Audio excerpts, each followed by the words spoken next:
पुष्पदंताचार्य भगवान शिव जी की स्तुति करते हैं। भवः सर्वो रुद्रः पशुपतिरतोग्रः सह महांस तथा भीमेशाना यदभिधानाष्टकमिदम् अमुष्मिन् प्रत्येकं प्रविचरति देवश्रुतिरपि प्रियायास्मै धाम्ने प्रणिहित नमस्योऽस्मि भवते। तो यहाँ पर पुष्पदंताचार्य भगवान संबोधन करते हैं, हे देव, हे शरण को देने वाले महादेव, देवों के देव महादेव। कहते हैं यद इदम अभिधानाष्टकम है, जो आपका अभिधाने नामाष्टक है, अष्टक है, 8 नाम वाला अष्टक है। तो ये अमुस्मिन, इस नामाष्टक में आपके जो नाम 8 नाम है, उस नाम 8 नामों के मध्य में कहते हैं अमुष्मिन अभिधानाष्टक विषय, इस अभिधानाष्टक वाले विषय में प्रत्येकम प्रति एकम, एक एक नाम में। यहाँ पर कहते हैं प्रति नाम के प्रति, प्रति नाम इति श्रुतियन वेद, प्रत्येक नाम के में वेद प्रविचरति प्रकर्षण बोधकतया चरति। तो आपके एक नाम में प्रकर्ष रूप से बोधकतय रूप से वर्तन करती है, चरती यानी वर्तते रहती है, बोध कराती है। यानी साधकों को आपके एक नाम को वेद ज्ञान रूप से बोध कराता है, वर्तन करता है कि परमात्मा का, शिव जी का ये एक नाम है, मोक्ष को देने वाला है, इस हेतु वाला है, इस कारण वाला है, इसके जपने से है उत्तम फल की प्राप्ति होती है, ज्ञान की प्राप्ति होती है, संसार को उत्पन्न करने वाला है, संहार करने वाला है, पालन करने वाला है, नष्ट करने वाला है, सभी के आश्रय है, सभी को वो शासन करने वाले हैं, इत्यादि नामों के द्वारा श्रुति यानी वेद आपके एक नाम में वर्तन करती है, बोधकतय रूप से साधकों को बोध कराती है। और श्रुति ही अपी नहीं, तो यहाँ पर कहते हैं अपी जो शब्द आया, स्मृति भी आपके एक नाम को वर्णन करती है, ज्ञान रूप से प्रतिपादन करती है। और च शब्द से पुराण भी, आगम तंत्र भी, वेद, स्मृति, पुराण और आगम आदि तंत्र भी आपके एक नाम को प्रकर्षण रूप से बोधकता रूप से वर्तन करती है, बोध कराती है। अथवा जैसे ओमकार है, जैसे ओमकार समष्टि व्यष्टि रूप से बोध कराते हैं आपको, उसी प्रकार से ये 8 नाम भी आपके स्वरूप को बोध कराते हैं। जैसे वेद ने ओमकार का प्रतिपादन किया है, जैसे वेद है ओमकार के स्वरूप का प्रतिपादन करता है, उसी प्रकार से वेद भी आपके 8 नाम का प्रतिपादन करते हैं। तो यहाँ पर कहते हैं और आपके 8 नाम में देवता आदि भी स्तुति करते हैं। तो आपके 8 नामों को देवता भी श्रवण इंद्रिय के द्वारा प्रविचरति सावधान तय रूप से वर्तते। आपके जो नामाष्टक है, उस नामाष्टक की कीर्तन, भजन, पूजन आदि देवता भी करते हैं। ब्रह्मादि जो देवता हैं वह भी आपकी श्रवण इंद्रिय के द्वारा सुनते हैं, श्रवण सावधान रूप से श्रवण करते हैं।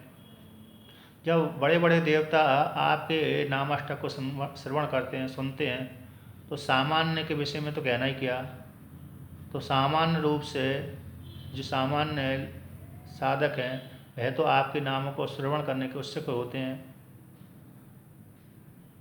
तो आपके जो नाम कौन कौन से जो जिसमें वेद एक नाम को प्रतिपादन करता है, तो कहते हैं भवः सर्व रुद्र पशुपति उग्र महादेव भीम ईशान, ये 8 नाम है। इन 8 नामों को अग्नि के भी नाम वर्णन किए गए, पुराणों में अग्नि के भी नाम आते हैं। तो ऐसे जो 8 नाम हैं, इन 8 नामों को देवता भी आपके नामों को देवता भी वर्णन करते हैं, कीर्तन करते हैं, भजन करते हैं। जो इति शब्द आया है समाप्ति के लिए है। तो यहाँ पर कहते हैं महत शब्द के साथ जो सा रहता है उसको महादेव कहते हैं। सह महान एन महादेव है। तो यहाँ पर कहते हैं जिससे परमात्मा के, तो यहाँ पर कहते हैं यस्य नाम मात्रम अपि, जिस परमात्मा के नाम मात्र भी सारे पुरुषार्थ को देने वाला है, स्वयं भगवान वो कैसा होगा। भगवान का जो ऐसा नाम रूप श्रवण करने से इतना आनंद की प्राप्ति होती है, यदि उसका साक्षात दर्शन कर लिया जाए तो उसके विषय में कहना ही क्या। तो यहाँ पर क्या, जिस परमात्मा के नाम मात्र भी सारे पुरुषार्थ धर्म काम मोक्ष से चारों पुरुषार्थ को देने वाले हैं, तो वह परमात्मा किस स्वरूप वाला होगा, कैसा होगा। तो भक्ति के योद्रिक के द्वारा प्रणाम करते हैं, पुष्पदंताचार्य भगवान प्रणाम करते हैं। तो यहाँ पर कहते हैं प्रिया यास्मयी, प्रिय स्वरूप परमात्मा के लिए। अस्मयी शब्द का अर्थ करते हैं स्वप्रकाश चैतन्य रूप के द्वारा सर्वदा अपरोक्ष होने वाले परमात्मा के लिए, महेश्वर के लिए। ऐसे प्रिय के लिए अस्मयी प्रियाय, ऐसे प्रिय स्वप्रकाश चेतन स्वरूप जो सर्वदा अपरोक्ष होने वाले परमात्मा के लिए भवते यानी महेश्वराय, भवते का अर्थ कर दिया महेश्वराय, महेश्वर के लिए। और प्रियाय यानी प्रिय स्वरूप स्वप्रकाश चेतन स्वरूप सर्वदा तीनों कालों में अपरोक्ष होने वाले ऐसे परमात्मा के लिए नमस्कार है। कहते हैं किस प्रकार से है वो परमात्मा, धामने। तो धामने का अर्थ करते हैं सर्वेशाम शरणभूताय चिद रूपाय व, संपूर्ण प्राणियों के शरणभूत वो परमात्मा के लिए, अथवा चिद रूप परमात्मा के लिए। योगम उपचारम किमपि कर्तुम असक्नुम अहा केवलम, यहाँ पर कहते हैं तो यहाँ पर अकेले मात्र प्रणाम ही अकेले कर सकते हैं और कुछ भी नहीं कर सकते। ऐसे योग्य उपचारम, योग्य स्तुति किए, किमपि कर्तुम असक्नुवन, कुछ भी करने में समर्थ न होते हुए हम केवल आपको प्रणय हित नमस्योस्मि, आपको नमस्कार ही कर सकते हैं, अस्मि कर सकते हैं। प्रकर्षण वाग मन काय व्यापार अतिशयन भीता नमस्क्रिया येन सा तथा। तो वाणी है मन और काय के व्यापार के अतिशय रूप से भीत जो नमस्कार क्रिया है जिसके द्वारा की गई है, ऐसे उस वो जिसके लिए की गई है, ऐसे उस परमात्मा के लिए नमस्कार है। इस परमात्मा, तो यहाँ पर कहते हैं नमस्यो, ऐसे परमात्मा के लिए नमस्कार है। मन वाणी और काय के द्वारा तीनों प्रकार से वाचिक मानसिक और काय के द्वारा भगवान भोलेनाथ के लिए नमस्कार है। इस प्रकार से पुष्पदंताचार्य भगवान शिव जी की स्तुति करी। केवलम तुभ्यम कृतम नमस्कारो भगवान इत्यर्थ, केवल नमस्कार ही कर सकते हैं क्योंकि परमात्मा को किसी की अपेक्षा नहीं है और किस परमात्मा को कुछ दे नहीं सकते, इसलिए संपूर्ण सामग्री से युक्त परमात्मा है, सब सामर्थ्य वाला है, ऐश्वर्य संपन्न वाला है, सारे पुरुषार्थ को देने वाला है।